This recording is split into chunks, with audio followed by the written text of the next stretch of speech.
There is a fifth dimension beyond that which is known to man. It is a dimension as vast as space and as timeless as infinity. It is the middle ground between light and shadow, and it lies between the pit of man's fears and the summit of his knowledge. This is the dimension of imagination. It is an area which we call the Twilight Zone.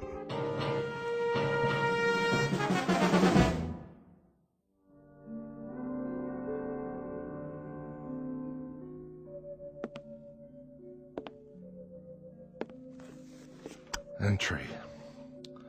14th day, 6th month, year 4, I think. Kind of runs together after a while.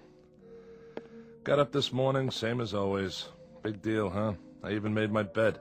See, it's strictly the honor system up here. Yeah, one more day scratched off the old calendar. First thing I did was, let's see, I made a pot of coffee. That's what they call this stuff. Next, some breakfast. Fake bacon and eggs. Hear that? Mm-hmm. Kind of makes your mouth water, doesn't it? Gotta watch the calories, though. Putting on some pounds around the middle. That's bad for the ticker. Wouldn't want to check out before my time. I make it 46 more years, give or take a few. Anyway, welcome to my world. At least I'll have something to play back later. Otherwise, I wouldn't have anybody to listen to. Because this way I know I'm dealing with a higher class individual. Corey, you did it again. My compliments to the chef. Now let's go outside and take a look around.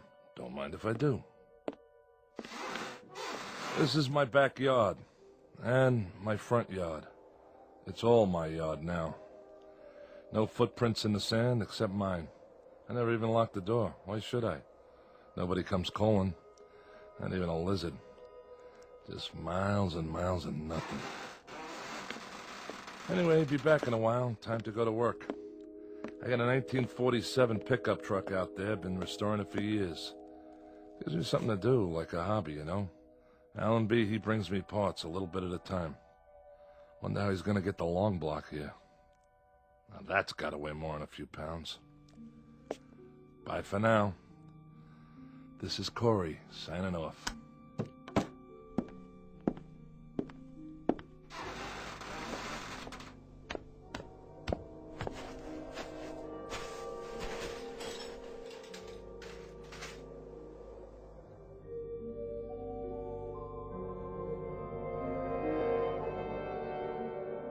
Welcome to the world of Mr. James A. Corey. A shack, a shed, and a yard made up of sand and scrub that stretches to infinity. His work? An old truck, cobbled together from junkyard parts. He takes his time, for there is a ritual to loneliness. Twice a day, Corey leaves his shack, goes over to his vehicle in progress, and makes a few minor adjustments. Then he sits in the front seat, stares through the windshield that isn't there, and perhaps succumbs to a wishful daydream that he is at the wheel of a moving car, and the car is on a highway and there is some place to go. But this will have to remain a dream, because where this man is, there are no highways, no places to go, and no people to see. For the record, let it be known that James A. Corey is a convicted criminal placed in solitary confinement. And it matters very little that his confinement stretches as far as the eye can see. His sentence is the kind of isolation that can destroy a human mind. It is an exile far worse than a dungeon at the ends of the earth, because he has been banished to a place well beyond the earth. In just a moment, Mr. Corey will discover that he may not be alone for the rest of his life after all. And with that discovery will come the requisite spark of hope. But a spark is all it takes to fire a man's imagination in the Twilight Zone. And now, The Twilight Zone, and our story, The Lonely, starring Mike Starr, with Stacy Keach as your narrator. There she is, dead ahead. Got it, Captain. Prepare for planetfall. All systems check. Sir? What is it, Carstairs? I got a question for you. How can we still call it planetfall if it's only an asteroid? That's a good one. Well, call it whatever you like, off the record. But we're on the record now. This isn't a training mission. Set the coordinates. Yes, sir. The surface is coming up mighty fast. I don't know how you can tell one sand dune from another. By doing this every 4 months, year after year, that's how. Corey's shack is just over the rise. I don't see... It's right there. Fire retro rockets. Decreasing speed. Ready to nose up. Nose up. 40 degrees. 60. Keep pulling. 75. 80. 88. 90 degrees, sir. Now angle her down. Tail first. Piece of cake, Captain. What are the numbers? 0400 hours, Earth time. Fuel, 0.87 capacity. Cutting in a little close, sir. Now, those meteors on the way out. We lost some precious time. Corey won't be very happy. He's not supposed to be happy, is he? You don't know him the way I do, Adams. He waits for these deliveries like a kid on Christmas. Always wants to hear how things are back home. What the women look like, how the world has changed.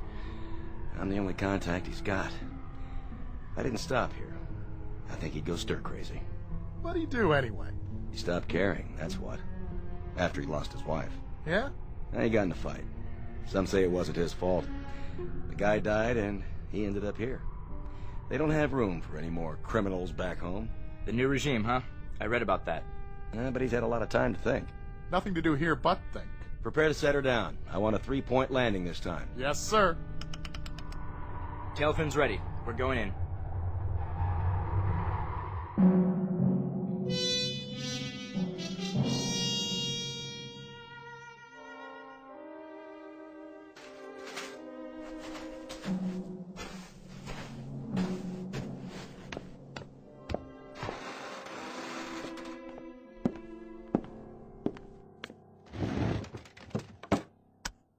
Entry, 15th day, 6th month, year 4.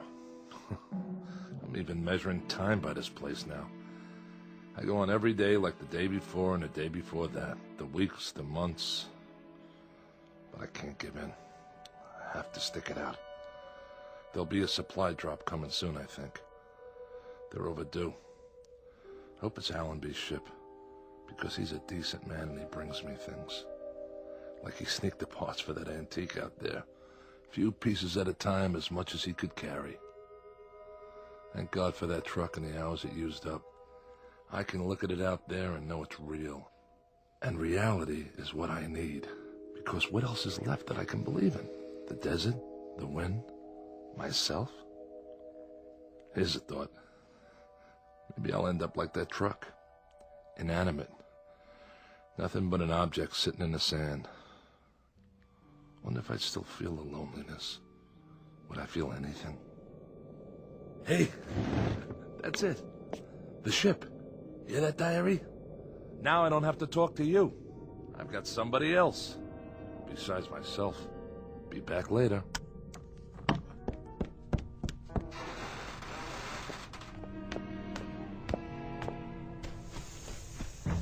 Hey! Hey! How you doing, Allenby? Corey, how are you? All right. Corey, Well, don't just stand there. Come on inside. It's hotter than blazes.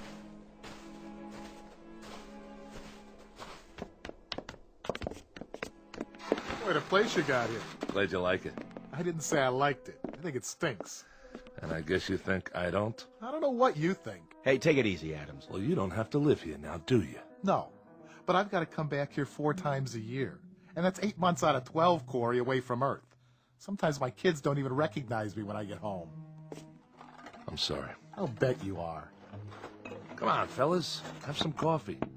I got some clean cups. That's all right. Corey. Wait, what am I thinking? Let me pour you a real drink. Thanks, Corey. It's real nice of you. Not right now, Carstairs. If you say so, Captain. Hey, this isn't so bad, huh? I like the way you set it up in here. Sure, sure. I have what I need. Most of it anyway. Thanks to the captain there. Yep, you got it made. This is Corey's kingdom, and it never changes. Sit down, everybody. How about a little poker?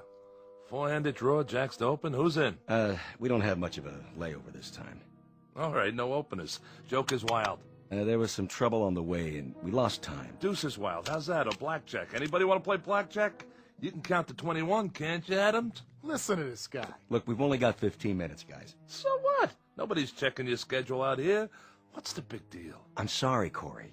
This isn't an arbitrary decision. If we delay our departure by more than 15 minutes, that places us in a different orbital position. We'd never make it back to Earth on the fuel we've got.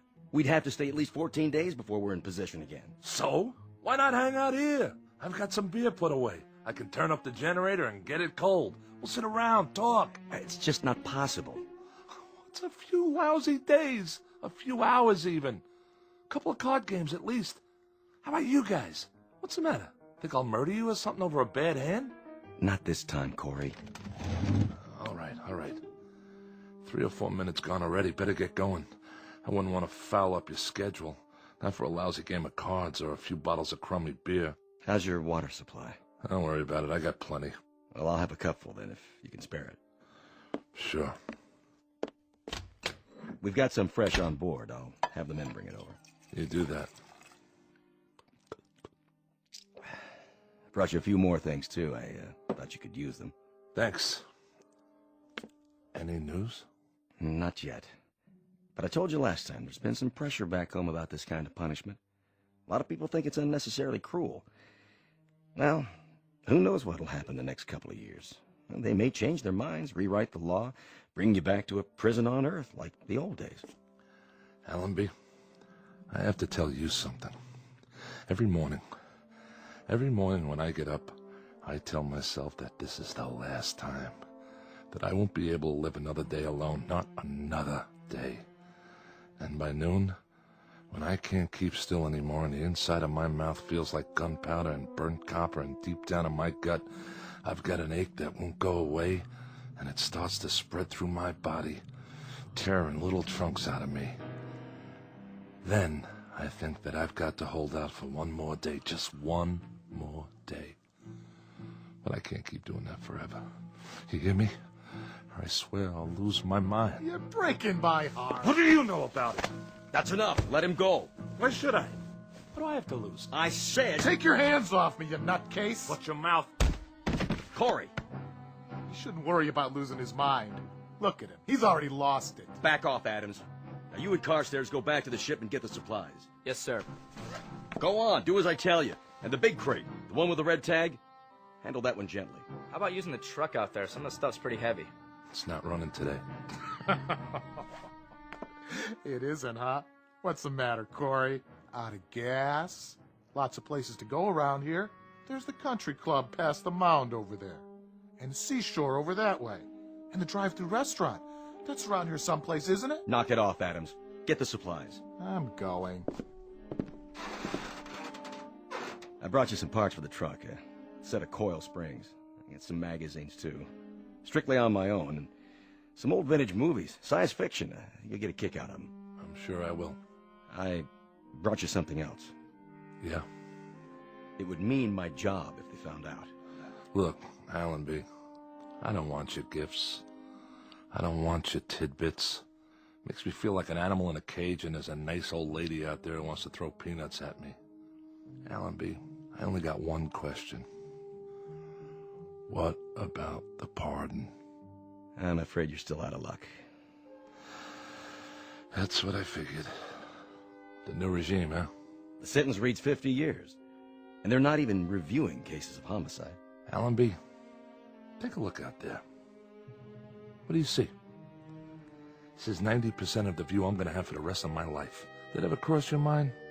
Because it crosses mine every hour of every day. Unfortunately, we don't make the rules. All we do is deliver the supplies and pass on information, because you're out of position for radio contact. Yeah, that's why they picked this place. Look, Allenby, a pardon. That's the only information I want. I'm not a murderer. I know. It was self-defense. A lot of people believe me, and it happens to be the truth. I killed in self-defense. I remember, Corey. Then why am I here? I doubt if it'll be much consolation to you, but this kind of assignment isn't easy. Stopping here 4 times a year, having to look at a man suffering? You're right. It's not much consolation. Here they come. I can't bring you freedom, Corey. All I can do All I can do is try to bring you things to help you keep your sanity. You want this big crate opened up, Captain? Not yet. Stay there. I'll be right out. Okay, I'll bite. What's the big box? You can open it after we're gone. If it's 20-year supply of puzzles, you can take them with you. When I want a problem to solve, all I have to do is look in the mirror. We've got to go now. Did you hear what I said, Corey? Wait till we're gone to open it. And this is important. When you open up the crate, there's nothing you need to do. The item has been vacuum packed. It needs no activator of any kind. The air will do that. There'll be a booklet inside that'll answer any of your questions. You're being awfully mysterious. I don't mean to be. Just like I told you, though. I'm risking a lot to bring it here. They don't know what it is, so I'd appreciate it if you wait till we get out of sight. No problem. Give my regards to Broadway. And every place else while you're at it. Sure, Corey. I'll see you. Allenby! Yes? I don't much care what it is. But for the thought, Allenby, for the decency of it, I thank you. You're quite welcome, Corey. Have a good trip! 2 minutes, Captain. Go ahead and fire up the rockets. Yes, sir. Captain, just man to man. What did you bring him? What's in the box? I'm not sure, really. Maybe it's an illusion, or maybe it's salvation. Open the hatch. Let's get out of here.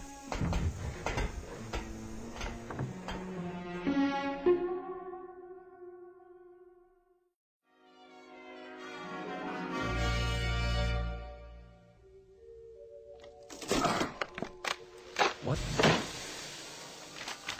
You are now the proud owner of an XB-1 robot. This model represents the latest in modern technology. Do not think of it as a machine. For all intents and purposes, it functions as a highly sophisticated simulacrum of a human being. Hello. My name's Alicia. What's yours? Hold on a minute here. Don't I speak clearly enough? No, you sound fine. Fine. What is this thing?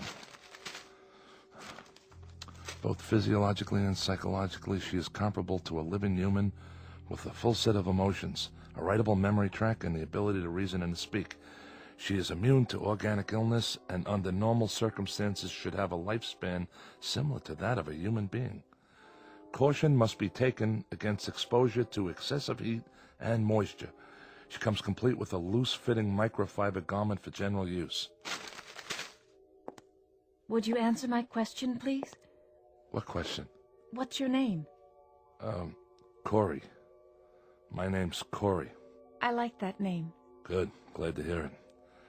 Now, if you don't mind, what are you doing? What is this place? This is mine.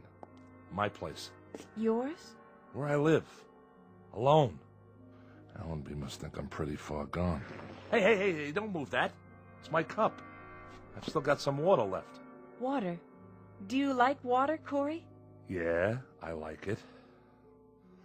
Leave it, I told you. Would you like some more water? No, that's okay. Not right now. Very well.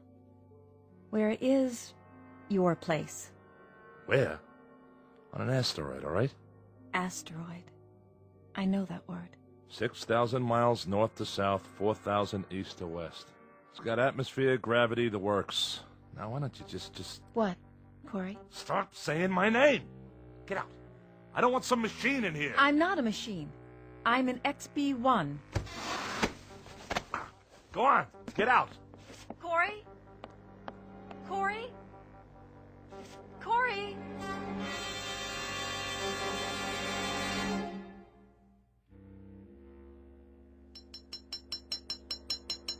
Ow!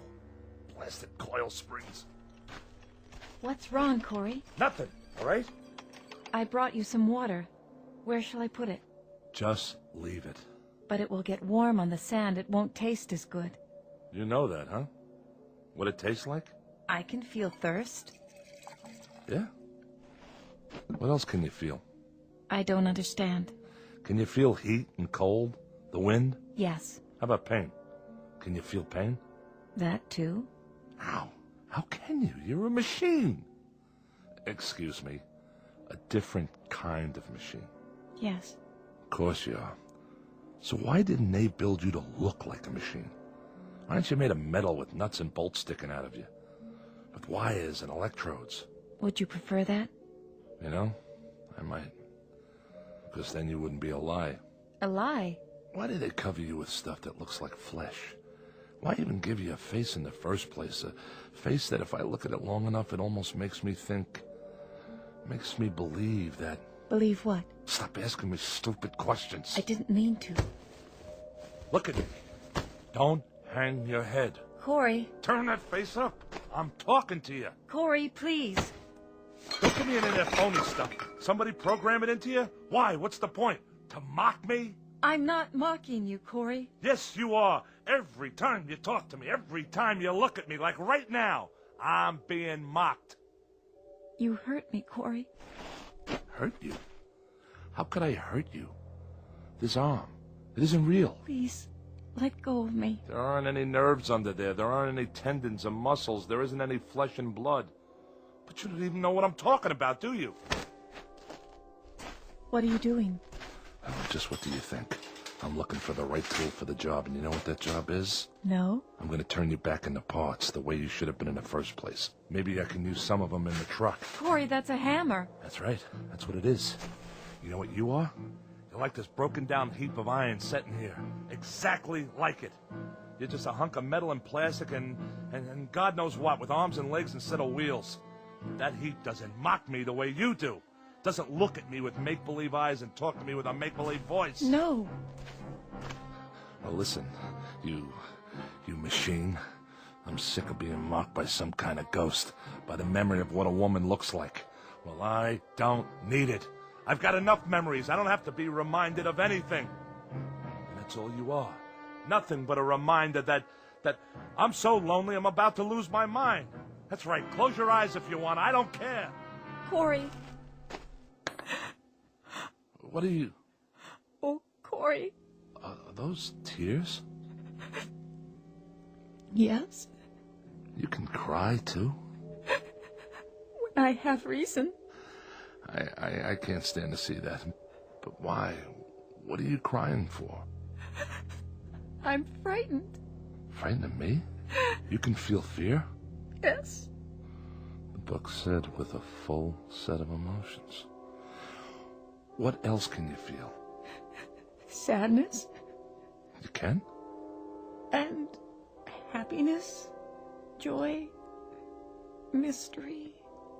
Wonder. And other things. Such as? Loneliness. I don't believe it. Don't you? There you go again. Listen, it's hot out here.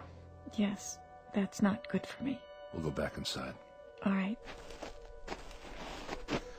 Yeah, better? Much better. In a little while, maybe we'll have some dinner or something, okay? That would be nice. And we can talk. If you wish. You like to talk, don't you? I mean, sit around, have conversations? Yes, Corey. What would you like to talk about? Anything. Tell me everything you know. Everything? I don't know very many things yet. You'll learn, Alicia. You'll learn.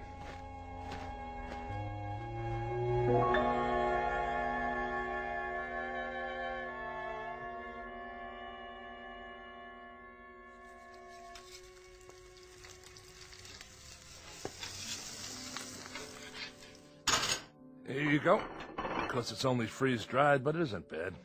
You're not a vegetarian, are you? No, Corey. I hope you enjoy it. Me? This is for both of us. It smells wonderful. You haven't touched your wine. I'm fine, thank you. No. Go ahead, drink up. I don't require food or drink, Corey. Is that right? Yeah, of course. What am I thinking? You should have let me prepare the meal. Why, you're not a slave. We're going to be partners from now on. You and me.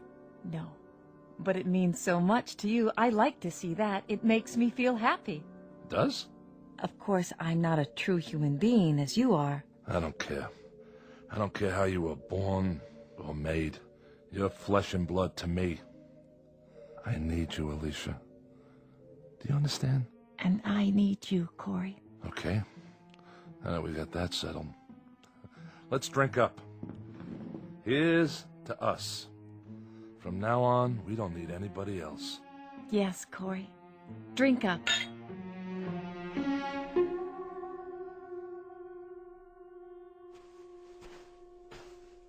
It's a beautiful night, isn't it? Sure is. I mean, it's the first night I've seen. I know about trees and mountains and streams. Are there any of those nearby? Afraid not. It's all like this. But we can walk as far as we want. You're not cold, are you? I don't think so. Here, take my jacket. Once it's dark, the wind gets pretty chilly. I'm fine. Really. Can we have a conversation now, Corey? Sure. What do you want to talk about? Anything you like. Oh, I've got tons of things to tell you. A whole life's worth. But you talk first. Tell me things I've never heard before. Tell me what you think, how you feel. It's very dark out. Yeah, don't worry. We can't get lost. See the shack back there? It's the only light in the whole place. I see other lights. Yeah. Up there. Oh, those are just stars. Really? I know some of the constellations. Well, they look different from here. Not like on Earth. That's where you, where you're from, isn't it? Yes. Are you from Earth, too? I sure am. New York, New York. You ever see the Great White Way? You mean the Milky Way? No, I mean Broadway, in Manhattan. You should see it when it's all lit up. Can we see the Earth from here? I don't think so. It's 1,000,000 miles away, more than that. Sometimes planets shine almost as bright.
Now, why would he mind? It's good like this, isn't it, Alicia? The best thing that ever happened to me. I hope you're right. Sure I am. We've got our whole lives ahead of us. Just you and me, and have a little faith, will you? I'll try, Corey. I'll try.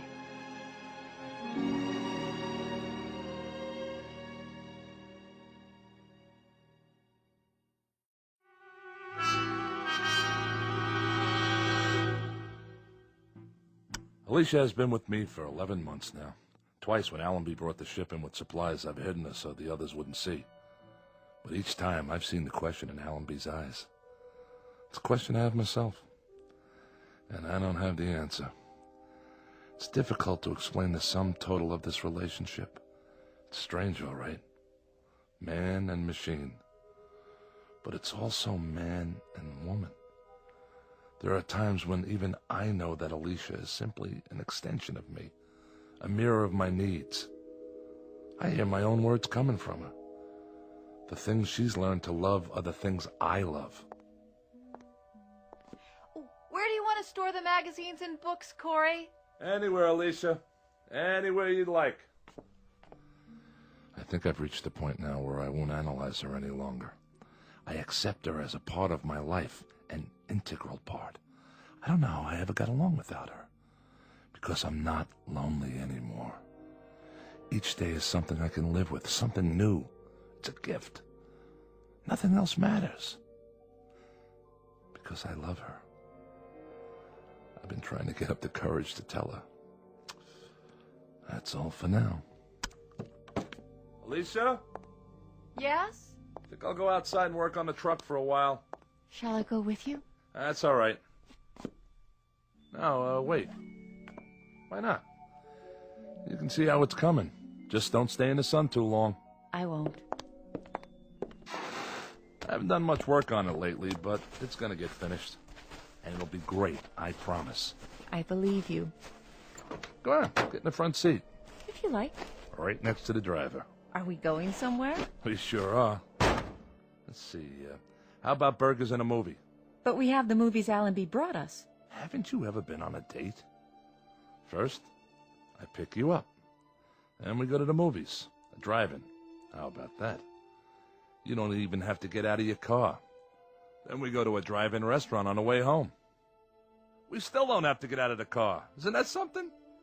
We order burgers and fries, maybe a chocolate shake. Then we drive home real slow. Home? You know, where we live. Where we really live. Where we belong. Sounds wonderful. Sure it does. There's lots of places we could go. Take a drive out to the beach or a cruise. So I can show off my girl. Would you show me off, Corey? You're darn right I would. 'Cause you're beautiful. Alicia, something I've been wanting to tell you.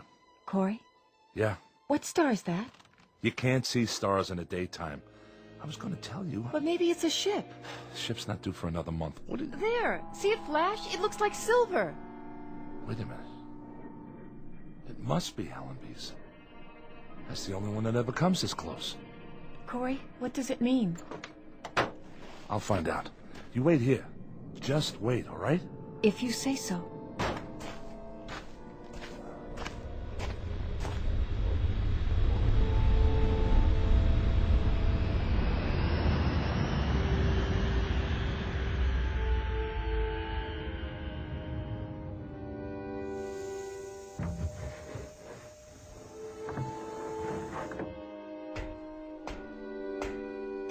Allenby?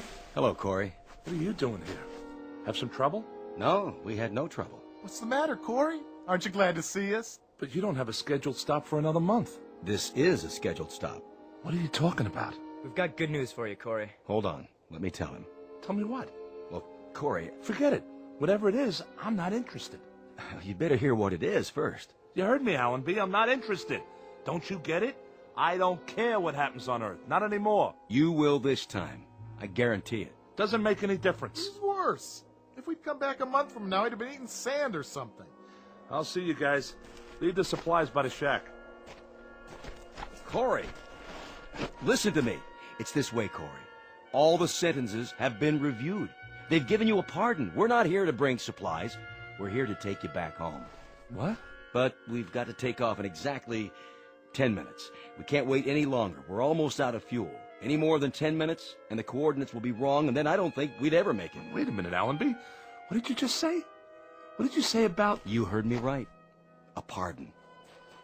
It won't do any of us any good unless you pack your stuff and get ready to move, Corey. We've picked up 7 men from other asteroids, and we've only got room for about 15 pounds of gear. So grab what you need and leave the rest of it behind, such as it is. I don't even have 15 pounds of stuff. I've got a shirt, a pencil, and a recordable diary. Pair of shoes. The truck you can leave here for the next poor devil. There won't be any next poor devil. There won't be any more exiles. You're the last. We'll leave it here to rust then. The farthest auto junkyard in the known universe. And Alicia and I will wave to it as we leave. We'll just look out of the porthole and throw it a kiss goodbye. The car, the shack, the salt beds, the sand dunes, the whole works. Alicia and I will just... Who? Who, Corey? Oh, my dear God. I forgot. Allenby, it's Alicia. You remember her? Is he out of his mind? Who's Alicia, Corey? Who's Alicia? Adams, you idiot. You brought her here. You brought her in a box with a red tag on it. She's a woman. Well, a robot, technically, but closer to a woman. Much closer. She kept me alive. I swear to you, if it weren't for her... Corey, I don't know what to say. You worried about Alicia? You don't have to be. I tell you, she's just like a woman. And she's gentle and kind, and without her, I tell you, I'd be finished. I'd have given up. The only reason you'd have to come back would be to bury me. That's what you wouldn't let us look at, huh, Captain? The crate. Sorry if I wasn't supposed to tell them. It doesn't matter now, Corey. But unfortunately, there's another problem. Problem? There are no problems left on heaven and earth. We'll pack up 15 pounds of stuff and we'll climb in that ship of yours, and when we get back to that beautiful green earth... 15 pounds? 15 pounds? You've got to have room for more than that. Throw out some equipment. Alicia weighs more than 15 pounds. That's the point, Corey. We're stripped now. We've got room for you and nothing else except that little recorder of yours and the pencil. You'll have to leave the robot here. Allenby, she's not just a robot. You leave her behind. That's murder. I'm sorry, Corey. No, you don't understand. You can't leave her. Alicia! Come here! You'll see. You'll see why you can't leave her. Alicia! Alicia! Where is she, Corey? I don't know. Look, just pack your gear and get out. Captain, we've only got a few more minutes. Come on, Corey. No! I'm not leaving without her. I told you that. I can't leave. This is our last trip. It's off the route now. That means no supplies. That means if you stay here, you die here. And if you make that choice, there'll be a day, Corey, when you'll pray for death to come quickly. I can't help it, Allenby. I can't leave her behind. And you won't take her. So that means I stay. Alicia! Come here, Alicia! Let them see you. Don't be afraid. Corey, listen to me. I saw this thing get crated, shoved into a box. It's a machine with servo motor and wires and circuits and batteries. She's a woman! Captain Allenby, we've got to take off. How about it, Captain? We better leave him. We can't do that. Sick, mad, or half alive, we've got to bring him back. Those are the orders. Corey, it isn't just you now, it's all of us. So we can't argue anymore, Corey. We have to take you one way or another. I'm sorry, Corey. Grab him. No, you don't. Alicia! Stop him. Corey! Come on, Corey. We'll carry you if we have to. There you are. Alicia, talk to them. Tell them you're a woman. Tell them... Corey, is it all right? You said to hide. What are they doing? Are they hurting you, Corey? I have no choice, Corey. No choice at all. No, Allenby, I tell you, she's a human being. She's... Corey, I'm frightened. Corey! No. You see, Corey? There's nothing behind that face except wires and circuits and visual receptors. Alicia. Alicia. Corey? Corey? Corey. Corey. Corey. Come along now. It's over. Yeah. It's over. It's gotta be now, Captain. Put it behind you, Corey, like a bad dream. When you wake up, you'll be on Earth. You'll be home. Home? That's right. All you're leaving behind is loneliness. I'll have to remember. Remember to, keep that in mind. Let's go, Corey. Let's go home.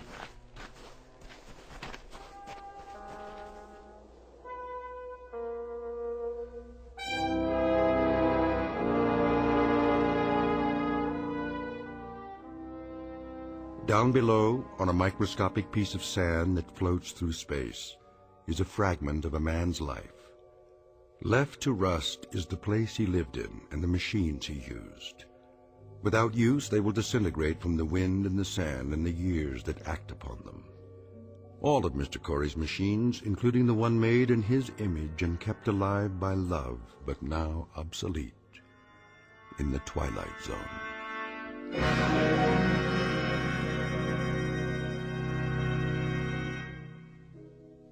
The Twilight Zone will continue after these words.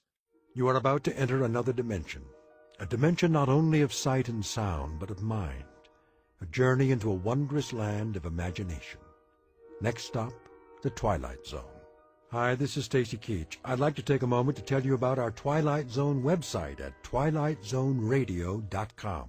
At TwilightZoneRadio.com, you'll find the latest information on these Twilight Zone radio dramas, including behind-the-scenes photographs, plus the newest product releases, trivia contests, ways to contact us, other Twilight Zone-related info and merchandise, plus links to other fascinating websites. So make your next stop TwilightZoneRadio.com.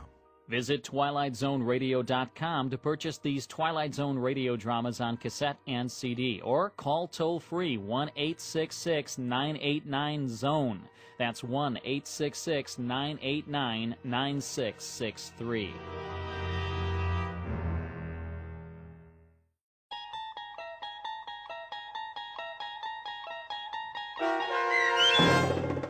The Lonely, starring Mike Starr with Stacy Keach as your narrator, was adapted for radio by Dennis Etchison and based on a script by Rod Serling. Heard in the cast were Taylor Miller, Doug James, Carl Van Sickle, and Adam Blaine. To learn more about the Twilight Zone radio dramas and to obtain audio cassettes and CDs of these programs, visit our website at twilightzoneradio.com. The producers of The Twilight Zone wish to thank CBS Enterprises, Carol Serling, Dennis Etchison, Dick Brescia Associates, Claire Simon Casting, Paul Patch, Terry Jennings, the American Forces Radio and Television Service, our sponsors, and our radio affiliates for helping make this series possible. This copyrighted radio series is produced and directed by Carl Amari and Roger Wolski for Falcon Picture Group. Doug James speaking.